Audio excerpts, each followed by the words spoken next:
Okay, dars boshlaymiz unda, hammaga yaxshi ishlayotgan bo'lsa. Xo'p, birinchi navbatda o'zi passageni o'zini ko'rib chiqamiz. Bizda qanaqa savollar bor? Xo'p, so which paragraph contains the following information? Matching information savollar bor ekan. True false not given va oxirida what is the main idea, main purpose of this passage degan savol turi bor ekan. Xo'p, qaranglar, bu savol turlari bilan ishlash bo'yicha o'zi which paragraph contains the following information da tarjima qilib birinchi o'qib chiqaman. Men o'zim real examda bo'lsam, shu savollarni o'qib, shu short term memory da saqlab qo'yaman, keyin passage o'qib ketaveraman. Xo'p, endi sizlarga dars uchun bo'lgani uchun boshqacharoq xo'p o'tamiz. Ya'ni birinchi sizlarga savollarni hammasini tarjima qilib beraman, har bitta savolni, va shundan keyin passagelar bilan ishlashni boshlaymiz. Xo'p, hammaga ishlayaptimi o'z ovoz? Yaxshimi? Xo'p, yaxshi. Demak, birinchi navbatda savollarni sizlarga tarjima qilib beraman. Shunchaki practice bo'lmaydi, shunda foydali dars bo'ladi. Xo'p, birinchi savollarni ko'ramiz unda. Xo'p, bir daqiqa. So what do we have? Tarjimasini ko'raylik. Nima deyapti birinchida? Geographical location, Waltz Coral Reef. O'zi Coral Reef nima degani o'zi Coral Reef? Coral Reef. What is Coral Reef?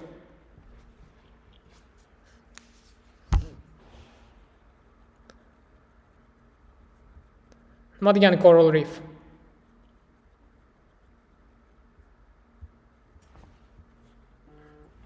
Dengiz suvotlari.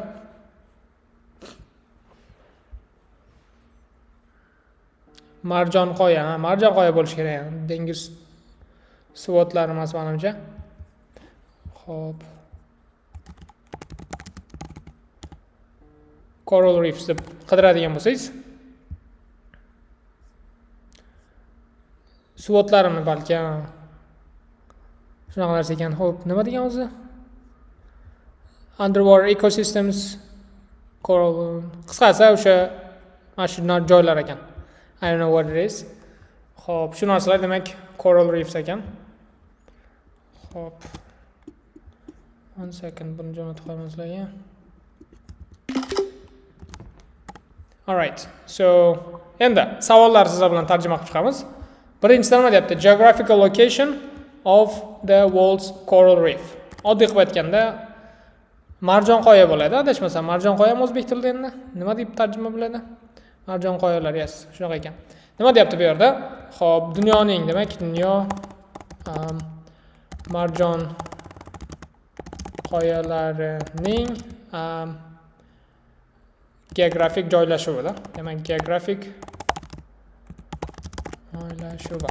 Demak, endi bunda qanaqa ma'lumot topishimiz kerak? O'sha Coral Reeflar qayerda joylashganini aytdimi? Demak, shu 14-javob bo'ladi. Xo'p, keyingisida how does Coral Reef benefit economy locally? Nima degani economy bilamiz? Iqtisod degani. Oddiy qilib aytganda, xo'p, o'sha marjon qoyalar qanday qilib mahalliy iqtisodga foyda keltiradi. Tarjimasi shu. Xo'p, keyword shu. Benefit economy locally. Keyingisi the statistics of coral reef economic significance. Economic significance degani xo'p, iqtisodiy ahamiyati degani, oddiy qilib aytganda. Endi bu yerda nima deyapti? O'sha marjon qoyalarning xo'p, iqtisodiy ahamiyati haqida, demak, statistika. Xo'p, shu keywordimiz statistics bo'ladi. Keyingisi the listed reasons for the declining number of coral reefs. Declining number degani soni kamayib borishi degan ma'noni aytadi. Xo'p, endi bu yerda nima deyapti?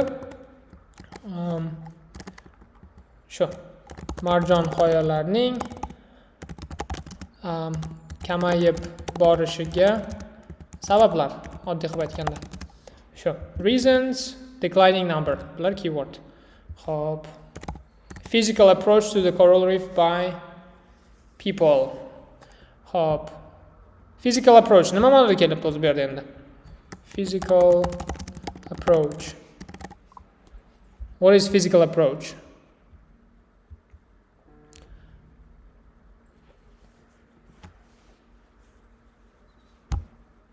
Physical approach nima degan ma'noda kelyapti shu yerda?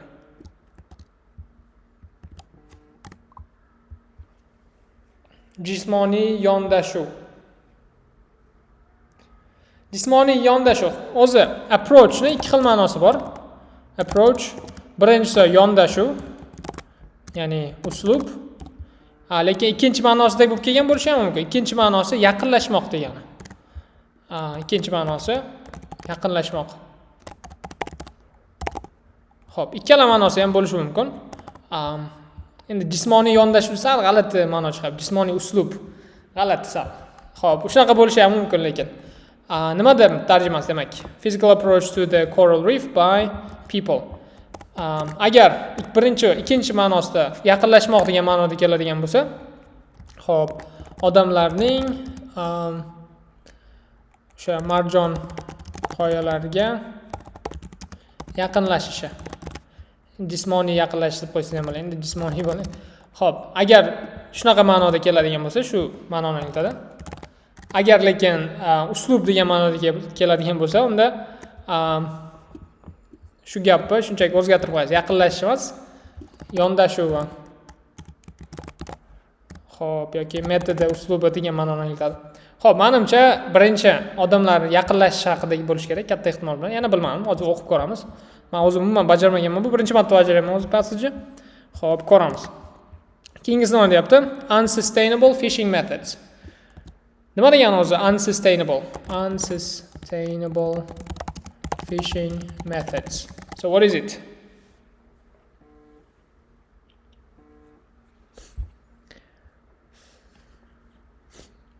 What is unsustainable?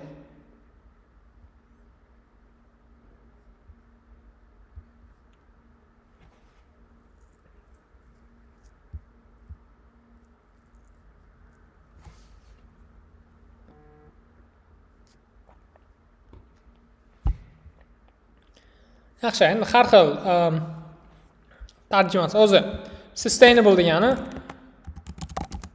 shu muqobil degan ma'nosi bor, bilasizlar, masalan sustainable energy sources degan narsa bor, ya'ni muqobil energiya manbalari. Nimalarda o'sha solar, wind, yana qaysidir borda. Xo'p, and hydro powerlari shunaqa deydi, demak. Keyin bizda unsustainable'lar bor. Unsustainable'lar o'sha bularga o'sha fossil fuels kiradi agar examda ko'p tushadigan mavzu. Xo'p, oddiy qilib aytganda, demak, dictionaryni ham ko'rib beraylik, mana kerak qolsa sizlarga. Yaxshi so'z sustainable.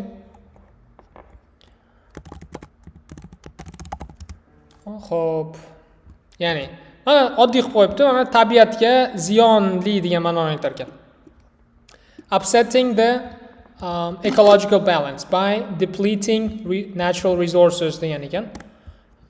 Oddiy qilib aytganda, o'sha nomuqobil energiya, nomuqobil baliqchilik uslublari.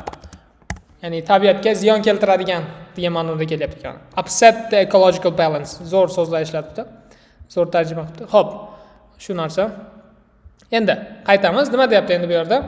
O'sha xo'p, apply degani bu yerda endi apply, use degan ma'noda kelyapti. Ya'ni qo'llamoq degan ma'nosi bor. Nima deyapti? O'sha dunyoning hududlarida xo'p, nomuqobil baliqchilik uslublari qo'llaniladi. Shu tarjimasi. Alright, menimcha hammaga tushunarli. Endi siz ham o'zi hozirda tayyorlanayotgan paytingizda, ya'ni imtihonga tayyorlanib paytingizda xuddi shunaqa qilib bajarsangiz bo'ladi. Ya'ni birinchi tarjima qilib hamma so'zlarni savollarni yaxshilab tushunib, keyin savollar passage bilan ishlash kerak. Endi real examda unaqa har bittasi so'zma-so'z tarjima qilib o'tirmang albatta. O'zi vaqtingiz 15-20 minut bo'ladi har bitta passagega. Xo'p, endi bu tayyorlanayotgan paytingizda shunaqa qilsangiz ancha foydali.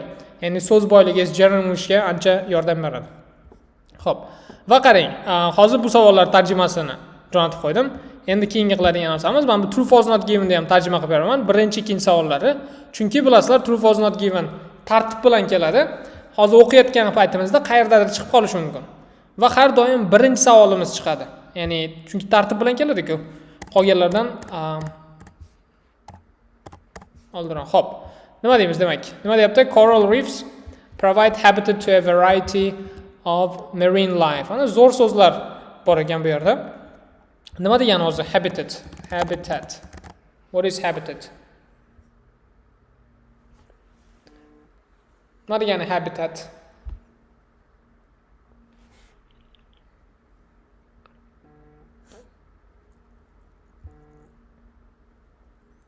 Odat yo'q. Odat degan ma'noda kelmaydi. Odat bu habit. Odat degani. Place to live degani, to'g'ri? To'g'ri. Xo'p. Habitat degani turar joy, home, uy degani kimdir yashaydigan joyini habitat deydi. Xo'p. Place to live deb yozibdi kimdir? Yes. Shunaqa ma'noni anglatadi. Endi bu yerda nima deyapti? Xo'p, marine life degani dengiz mavjudotlari degani. Xo'p, variety har xil degani. O'sha marjon qoyalar ko'plab turdagi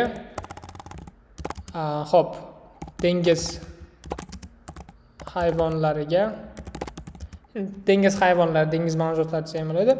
Xo'p, uy. Xo'p. Demak, uy bilan ta'minlaydi degani. Ya'ni aytmoqchiki, o'sha ko'pgina hayvonlar yashar ekan. Bu true false not given savollar. Endi true false yoki qaysiligini topishimiz kerak. Xo'p, nima deyapti keyingisida? Coral reef distributes around the ocean disproportionately. Nima degan distribute? Distribute va bizda disproportionately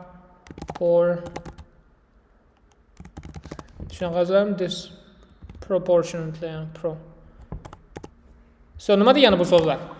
Distribute so'zini bilsangiz kerak. Disproportionately distribute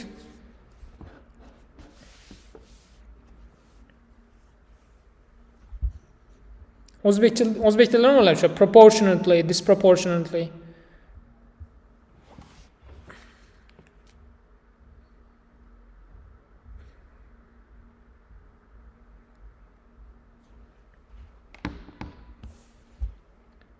Tarqatmoq foizsiz emas.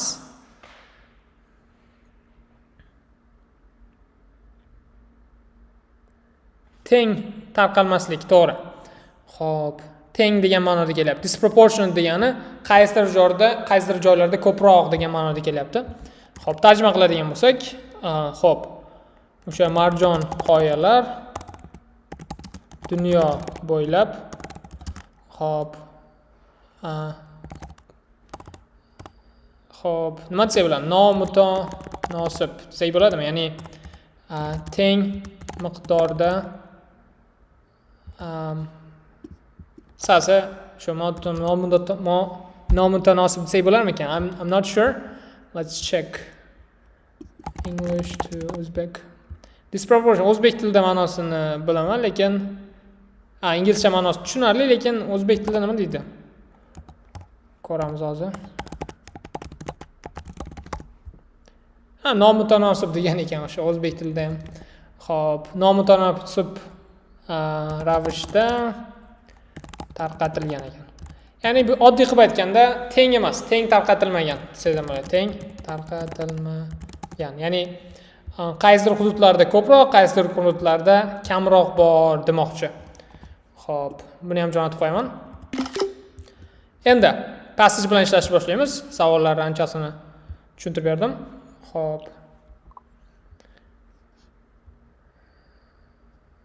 Okay. Xo'p, savollarni ko'ramiz unda. savollar ko'rdik deganman. Passage ko'rib chiqamiz unda. Xo'p. Okay.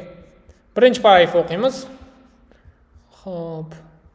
O'zi nima haqida ekan? Mana coral reefs are underwater structures made from calcium carbonate. Demak, calcium carbonate degan narsadan chiqarilib paydo bo'lgan ekan. Secret degani chiqarmoq degan ma'noni aytadi. Release so'ziga sinonim. Xo'p. Va coral reeflarda nimalar bor ekan? Koloniyalar, demak har xil kichkina hayvonlar koloniyalari bor ekan. Va u yerda nutrientlar, ozuqa juda kam ekan. O'sha kichkina hayvonlar yashar ekan o'sha joyda, lekin ozuqa juda kam ekan. Most coral reefs are built from stony corals. Corallardan yaratilgan, which in turn consist of polyps. Va yana nimadirlar bor ekan. Nimaligini bilmayman, lekin nomini yozib qo'yibdi. Xo'p, birinchi paragraf o'qiymiz unda. Xo'p, qaysi savolga javobi bor? Sizlar ishlab ko'ringlar. Xo'p, men keyin tushuntirib beraman. Qarang, o'zi passage tuni ishlayotganingizda mana which paragraphs contains the information da har bitta paragrafda o'zi bittadan savolga javobi bo'ladi. Xo'p, qaysi informationda javob bor shu yerda? O'qib ko'ringlarchi. Mana bu 14 dan 19 gacha.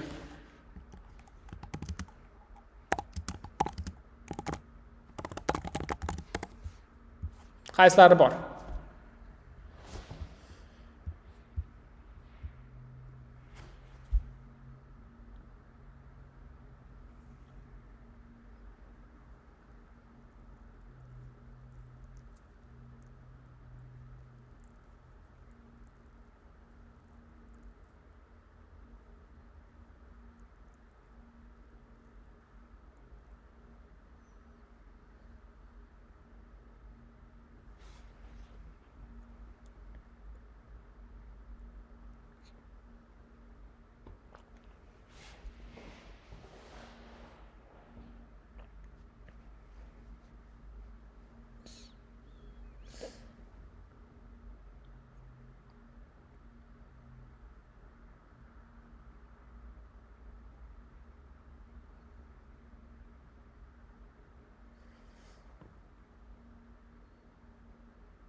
Xo'p. Shu yerda savollarimiz javob bor. Qaysilari javob borligini topinglar, chiqani.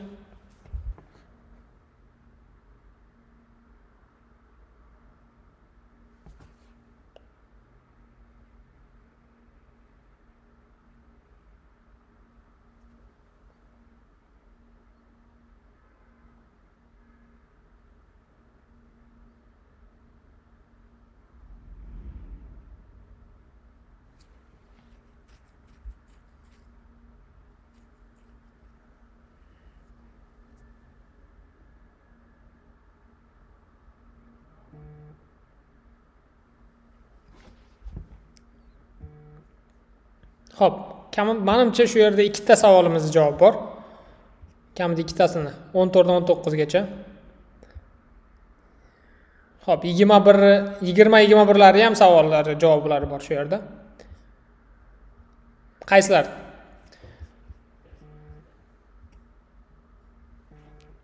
Yozinglarchi demak, bunaqada. Kommentsda.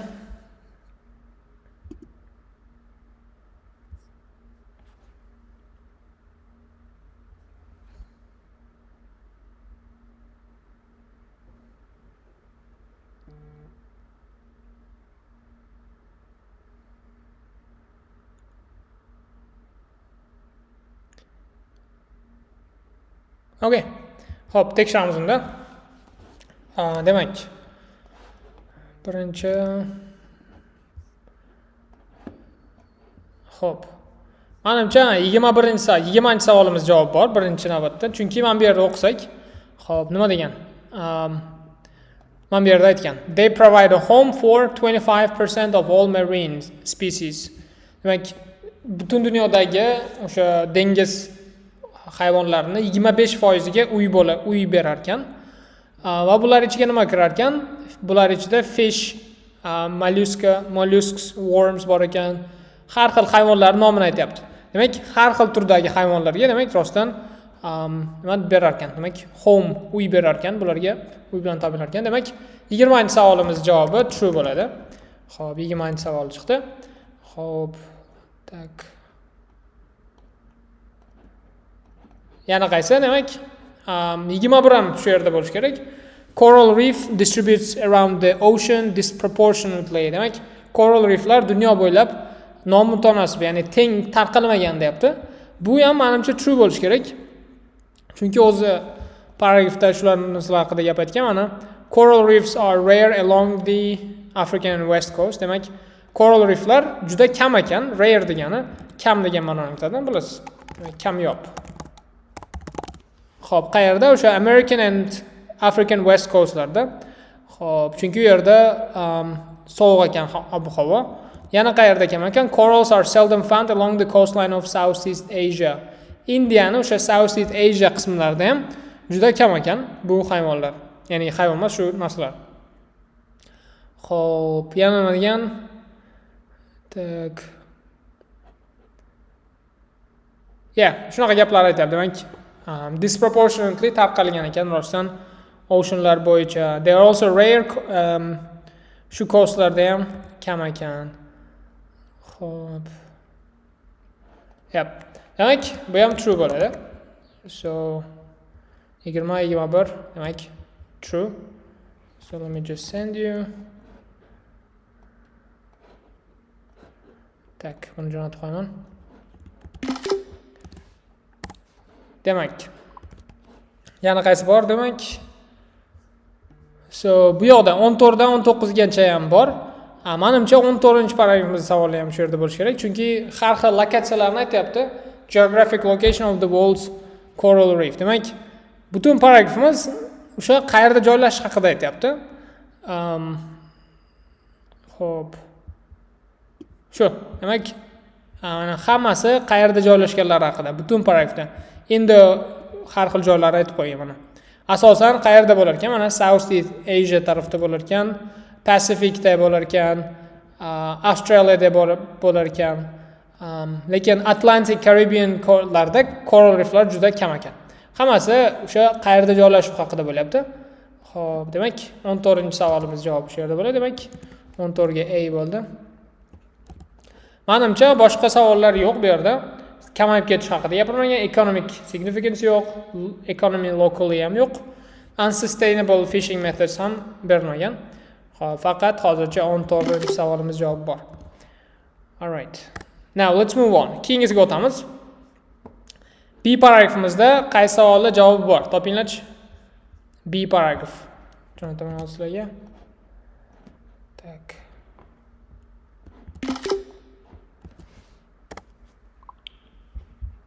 B paragrafida qaysi savol javob bor? 14 dan 15 dan 19 gacha. 15 19.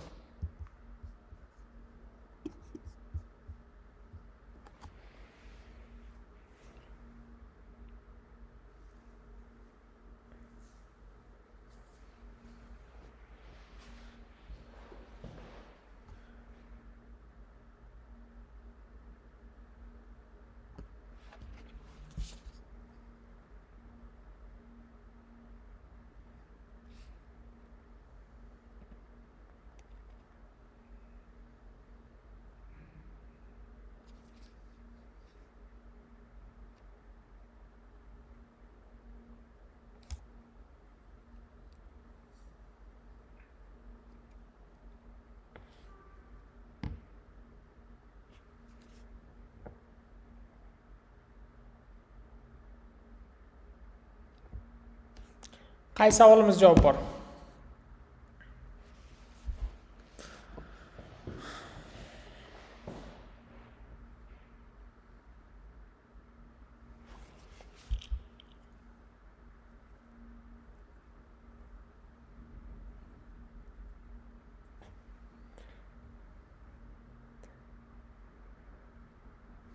Xo'p, demak, qaranglar, shoshilmasdan tanlab taninglar, qarang.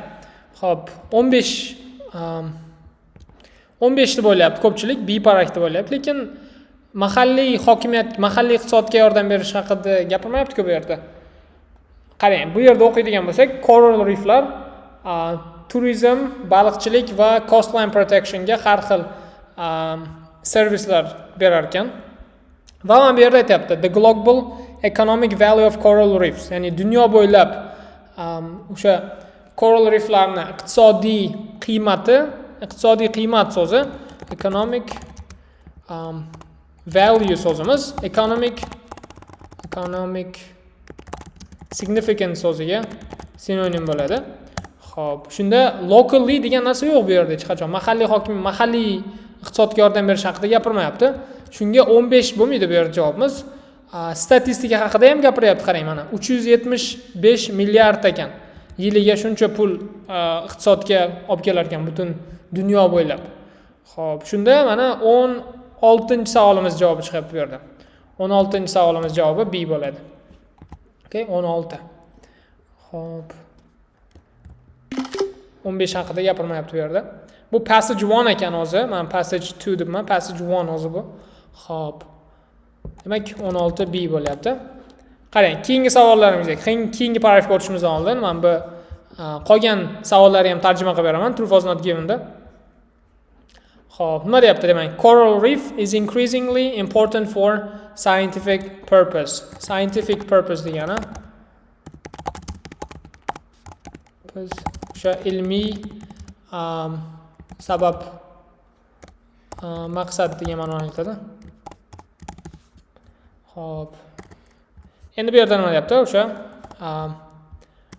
marjon qoyalar ilmiy ishlar uchun demoqchi, oddiy qilib aytganda, ilmiy ishlar uchun borgan sari muhim bo'lib bormoqda degan. Endi men buni shunaqa tarjima qilsangiz bo'ladi.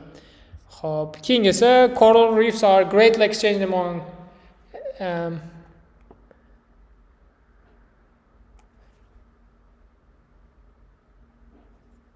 Xo'p, exchange degani almashmoq, savdo qilmoq. Endi bu yerda aytyapti. Xo'p. Marjon qoyalar davlatlar o'rtasida export va shu savdo qilinadi demoqchi. Oldi bu yerda qilinadi degan bo'ladi endi. Shu tarjimasi. All right. Buni ham jo'natib qo'yaman. 22, 23. Chunki hozir chiqib qolishi mumkin shu savolimiz javobi. Xo'p. All right. Xo'p, let's see. Endi C paragraf o'qiymiz. Xo'p. Tak. Gruppaga jo'nataman hozir. Kanalga. Tak, bir daqiqa.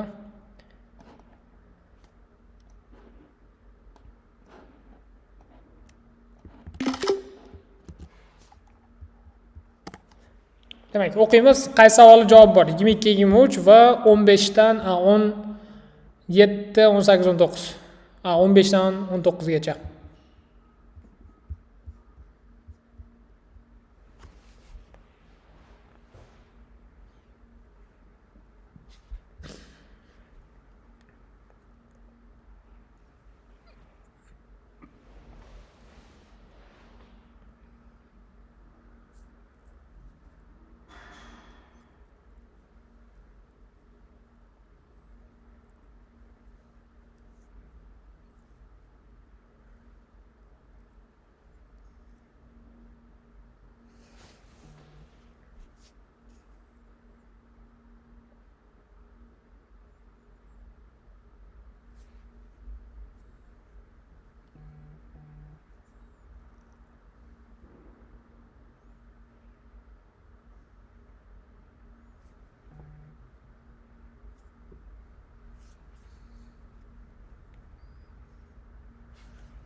Alright, xo'p, tanladingmi javoblarni?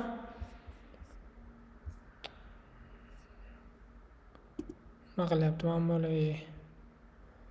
Goodbye.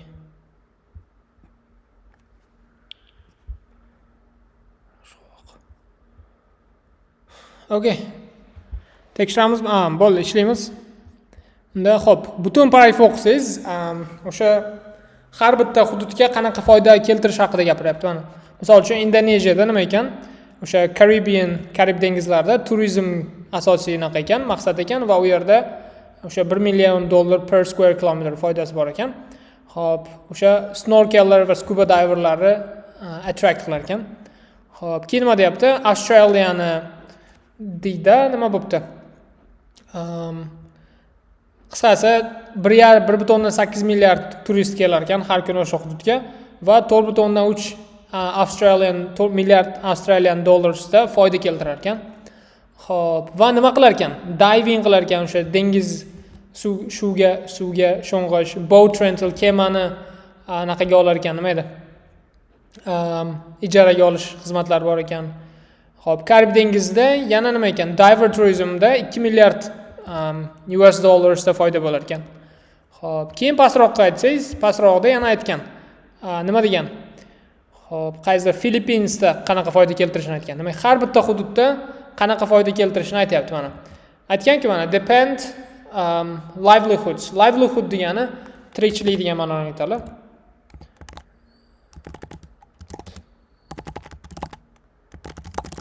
Kasb degani oddiy qilib aytganda. Demak, shu narsaga depend qilar ekan, suyanar ekan. Xo'p, hammasi demak qaysi biriga o'xshayapti ko'proq? Xo'sh, hozir.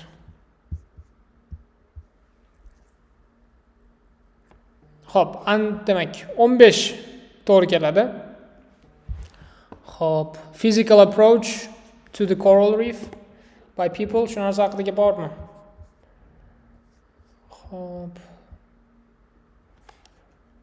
Ya, demak physical approach yo'q, demak shu 15 to'g'ri kelyapti endi 15 ga. 15 C olamiz hozircha.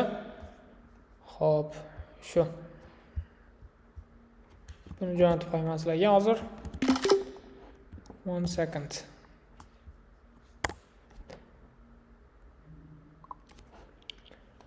Alright. Xo'p. Yana qaysidir savolga javob bormi bu yerda? Xo'p, unsustainable fishing methods haqida menimcha gapirmagan.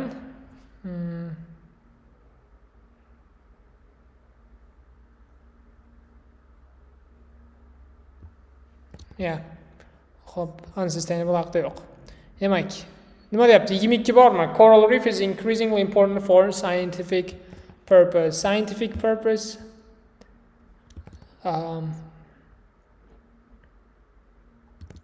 Scientific purpose haqida menimcha yo'q. Hozircha bu paragrafni o'tkazib turamiz. Yana qaysidir savollar chiqqan bo'lishi mumkin javobi, keyin qaytib kelsak bo'ladi. Xo'p, hozir D ni ko'ramiz endi. D paragrafda o'qib chiqamiz, qaysi savolga javob bor D paragrafda. Demak.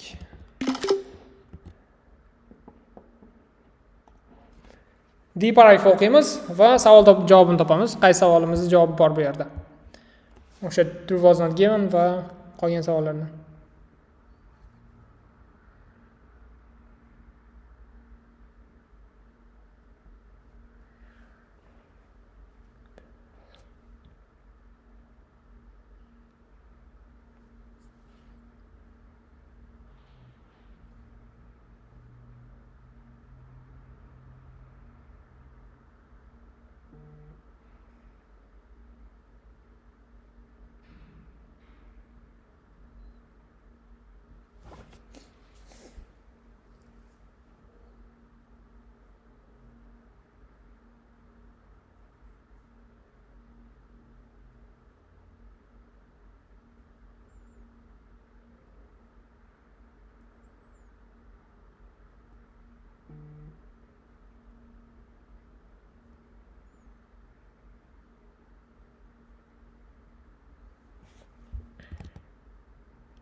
Xo'p, bu yerda ikkita savolimiz javob bor.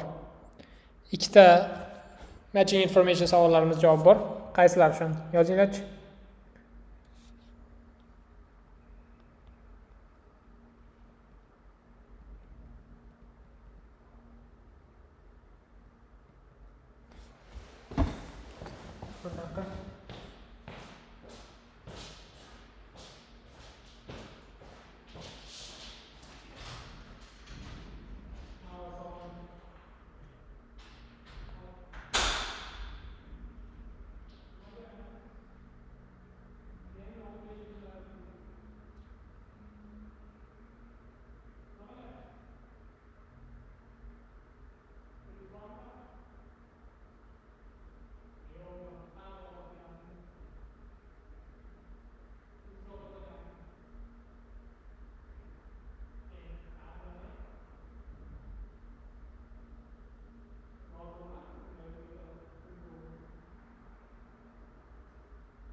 Alright. Xo'p, menimcha hamma topdi savollar javobini. Nima deyapti o'zi? Tekstimiz nima deyapti? Unfortunately, coral reefs are dying around the world. Lekin deyapti, o'sha coral reeflari yo'qolib, o'lib ketyapti ekan. Ayniqsa qayerda ekan o'sha coral mining, agriculture, urban runoff, pollution bo'ladigan o'sha kasallik, shu narsalar sababli xo'p, coral o'sha marjon qoyalari yo'qolib ketyapti ekan. Va yana nima sabablari bor ekan? Dengiz haroratining oshishi, dengiz sathini oshishi va boshqa acidification, ya'ni oksidlanish, greenhouse gas emission shular ta'sir qilyapti ekan. Va keyin nima haqida gapirgan? Baliqchilik harakatlari haqida gapirgan. Ya'ni overfishing, ya'ni ko'p baliq tutib yuborish, cyanide fishing degan baliqchilikka o'sha uslubi bor ekan. Cyanide degan dori bor, zaharlimi shunaqa, o'sha dori bilan tutar ekan. Keyin yana blast fishing degan narsalar bor ekan. Shu narsalar sababli qirilib ketyapti ekan, kamayib ketyapti ekan bu hayvonlar. Demak, birinchi savolimiz javobi bu 17 bo'lyapti. 17 ga demak shunda D bo'lyapti. Qirilib ketish haqida gapirgan, declining sabablari, mana ko'p sabablarni aytib o'tgan. Va yana bitta savolimiz javobi bu fishing haqida gapirgan. Ya'ni xo'p, qaysi birini aytganini? Unsustainable, yes. Unsustainable fishing methods haqida gapiryapti. Bu ham D bo'ladi. Unsustainable so'zimiz bu yoqda. Xo'p, qanday parafraza qilgan? Mana. Xo'p. Mana. Poor fishing practices so'zi sinonim bo'lyapti. Poor fishing practices bu unsustainable fishing methods deganmidik. Methods ya. Shunga to'g'ri keladi. Xo'p, methods ga sinonim bo'lyapti. Voy, nima bo'lyapti?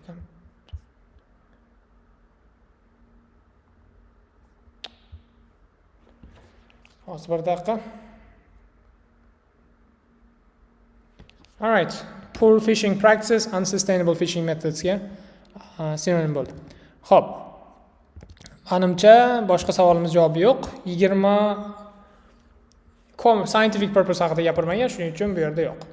Endi F paragraflarga o'tamiz. Ikkita paragrafni bittada bajarib ketaylik. F paragraflar.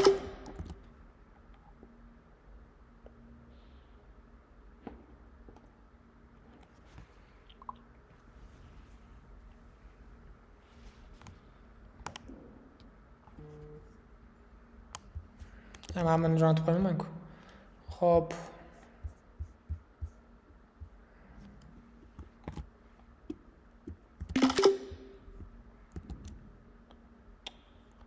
ishlamayapti bu kompyuter?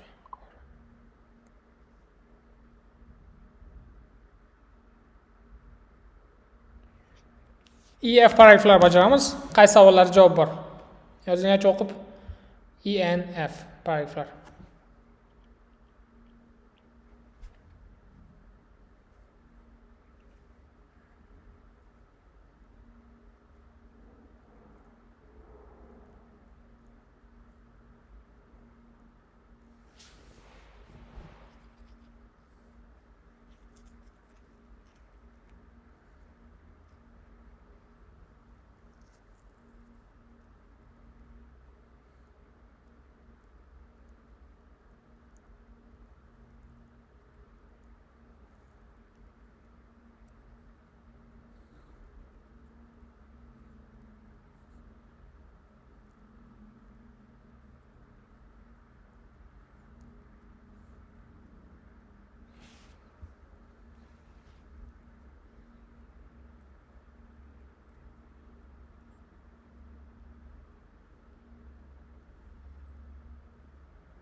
Alright.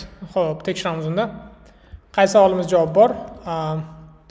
Birinchisini o'qiydigan bo'lsak, bu yerda odamlar harakati haqida gapiryapti mana. Xo'p, nima degan mana? Careless boating, noto'g'ri qayiqda yaxshi yurmaslik, dengizga sho'ng'ish va baliqlar va keyin aytyapti, whenever people grab, qachonki odamlar ushlab olganda, tepganda va ustidan yurganda deyapti mana. Yoki stir up qilganda o'sha sedimentlari ular destructionga sabab bo'lar ekan. Ya'ni o'sha odamlarni yaqinlashish haqida gapirgan. Kimlar tomonidan deyapti? Korollar o'ldiriladi yoki zarar keltiradi. Qachonki odamlar o'zlarini anchorlarni, ya'ni nima bo'ladi? Kemani anchor nima deydi o'zbek tilida? Xo'p. Ilmoq deydimi? Ilmoqqa o'xshagan narsa. Langar. O'sha langarni tashaganda odamlar o'sha zarar keltirish haqida gapiryapti. Hammasi odamlar qanaqa o'shanga to'g'ridan-to'g'ri zarar keltirish haqida gapiryapti. Bu savolimiz javobi demak 18 bo'ladi. 18 ga i bo'ladi. 18 i. Chunki o'sha odamlarni qanaqa bu hayvonlarga jismoniy o'sha zarar keltirish haqida gapiryapti. O'zi to'g'ridan-to'g'ri zarar keltirish. Xo'p, boshqa savolimiz qolmabdi, menimcha. Hammasi bor. Endi xo'p, keyingisiga o'tamiz. 15 ga o'tdik. 15imiz endi narga multiple choice matching true false not given savollariga aloqador. Xo'p. Bir daqiqa. Xo'p. Nima degan bu yerda? To find answers for the problem, bu muammolar uchun javob topish uchun olimlar va izlanuvchilar har xil faktorlar o'rganyapti ekan, o'sha reeflarga ta'sir qiladigan va ularni nimasini o'rganar ekan? Rolini o'sha carbon dioxide sink. O'sha karbon dioksidni o'ziga tortib olar ekan bu narsalar. Atmospheric changes, ultraviolet, hammasi o'sha ilmiy o'rganishlar haqida gapiryapti. Xo'p, reefs are threatened well beyond coastal areas. General estimates show approximately. Xo'p, taxminan shunchasi bo'lgan ekan. Xo'p, demak, coral reef is increasingly important for scientific purpose. shu haqida gapiryapti, demak, scientific purpose uchun borgan sari muhim. Tak, ularni roli haqida gapiryapti, demak, ahamiyati haqida gapiryapti demoqchi. Shunda. Tak.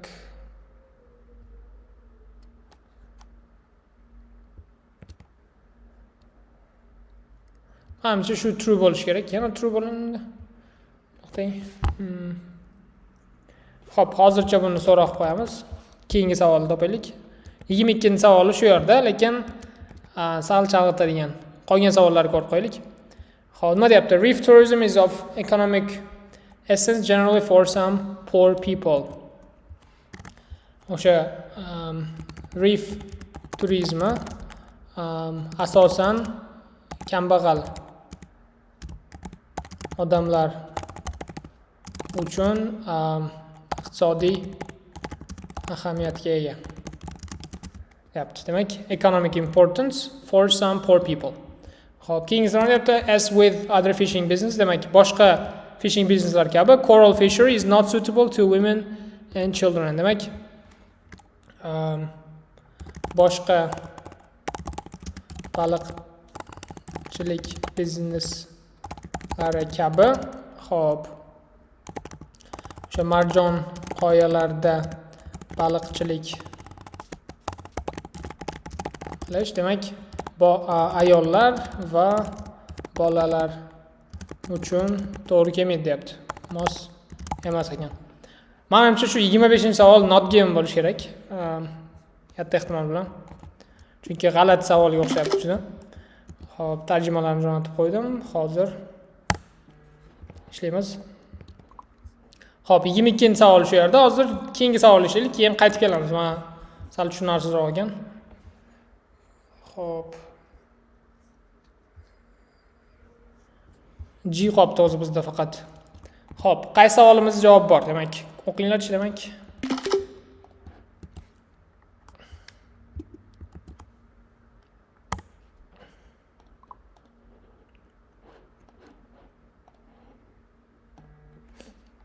Ishlaymiz, demak, G paragraf savollar qaysi bor?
Xo'p, 25 not given bo'ldi, chunki unaqa gapirmagan hech qayerda.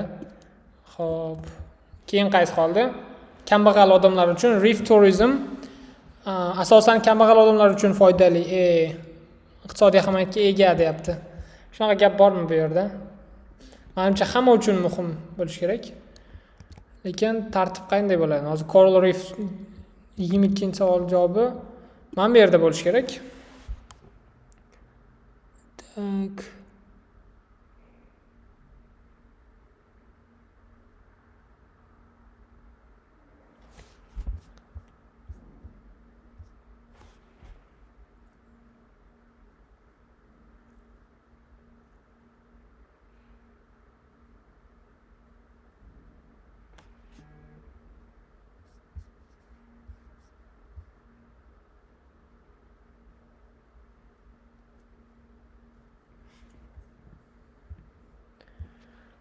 Xo'p,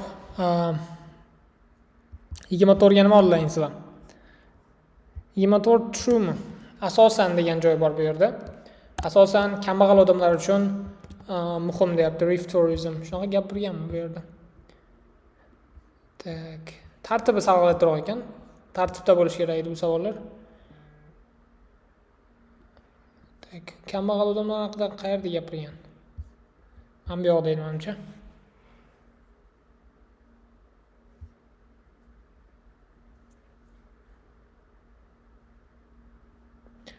Bu yerda ekan, qarang. Tartibi g'alatiroq ekan savollar. Mana shu yerda javobimiz bor. Reef tourism is important for source of employment, especially for some of the world's poorest people. Ayniqsa dunyodagi kambag'al odamlar uchun muhim deyapti. Shu gapdan olamiz. Shunda 24-savolimiz javobi true bo'lyapti. Ahamiyatga ega deyapti. Xo'p, mana bu not given bo'lgan bo'lsa, demak, agar tartib bo'lsa, shundan tepada chiqish kerak javoblarimiz. Shunda shu 24-savolimizmi? 24. Question 24. Bu yerda bo'lsa, shundan tepada chiqish kerak agar tartib bilan bo'ladigan bo'lsa.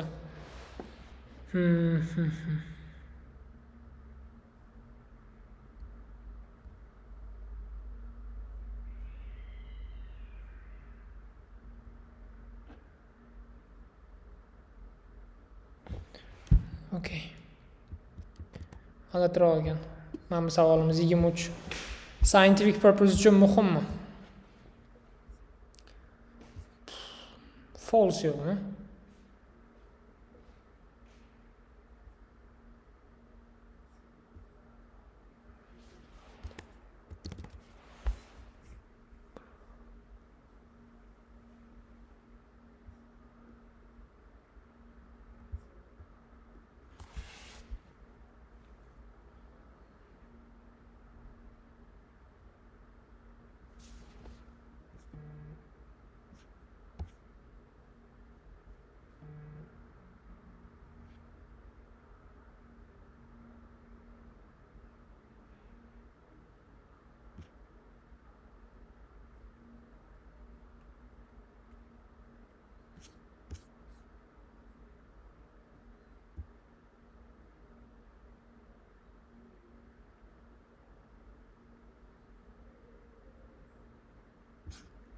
Xo'p, mayli, qisqasi.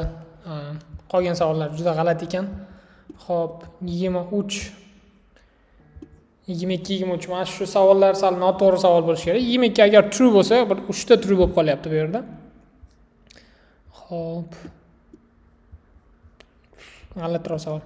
Xo'p, javoblarni jo'natib qo'yaman, hozir qarab.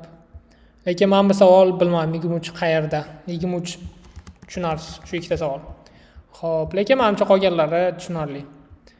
Shu ikkita savoldan tashqari 22 agar true bo'lganda ham ko'p true bo'lar ekan. Bu savollar ham noto'g'ri bo'lsa kerak menimcha. Haqiqiy savollar bo'lmasa kerak shu ikkitasi. Xo'p, noto'g'ri savollar menimcha. Oxirgi savolni bajarib qo'ydik. Bunisi endi menimcha tushunarli. What is the main purpose of the passage? Bu passage asosiy maqsadi nima deyapti? Xo'p. Jo'natinglarchi, qaysi oxirgi savolimiz javobi?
Xo'p. Demak, yaxshi. Ko'pchilik menimcha topdi. Bu passage 1 ekan o'zi. Xo'p, nima bo'lyapti demak? Demonstrate how coral reef growth. Bu haqda aytmagan. Xo'p. Scientific project sifatida ishlatish haqida gapirmagan. Butun paragrafimiz bu narsa haqida emas. Xo'p, C to'g'ri keladi katta ehtimol. Mana general benefit, asosiy foydalari va shu hozirgi yomon holat haqida gapirgan, coral reeflari. Shu javobimiz to'g'ri javob bo'ladi. Xo'p. D haqida gapirmagan. Shu. To'g'ri javob C bo'ldi. Xo'p.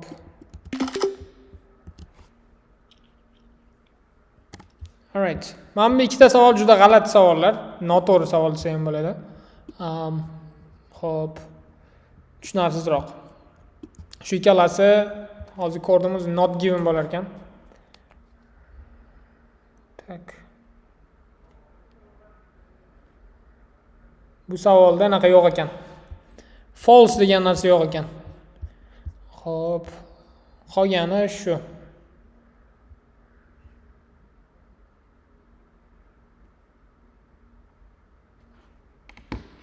All right.